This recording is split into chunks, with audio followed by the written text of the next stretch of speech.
Arı gibi çiçekleri dolaştım, geleceğe beyaz sayfalar açtım.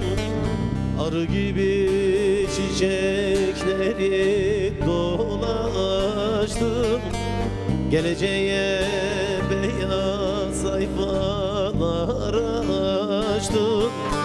Güneş olup her yere ışık saçtım, denizim mahirim İbrahim.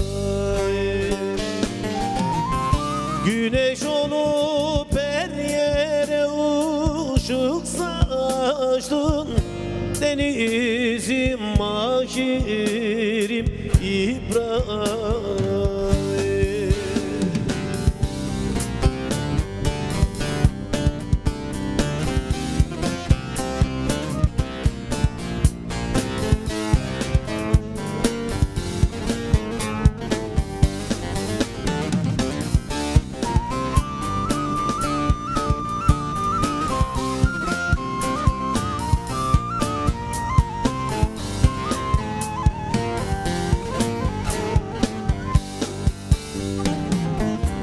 Yetim hakkı, garip hakkı yememiş, zalimin zulmüne boyun eğmemiş.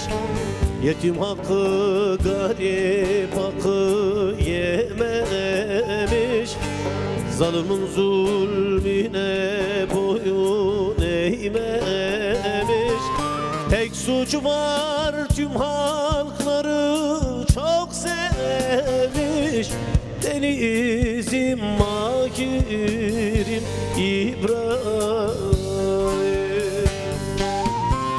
Tek suçu var, tüm halkları çok sevmiş, denizim mahirim İbrahim.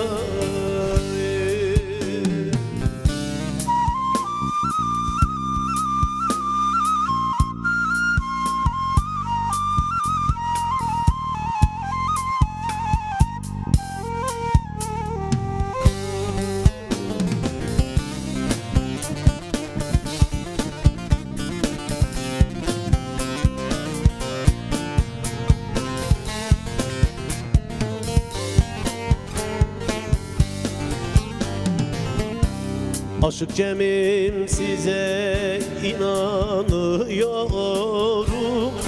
yerde gökte her yerde arıyorum. Aşık Cem'im, size inanıyorum, yerde gökte her yerde arıyorum. Sizi Pir Sultan Abdal sanıyorum, denizim mahirim İbrahim.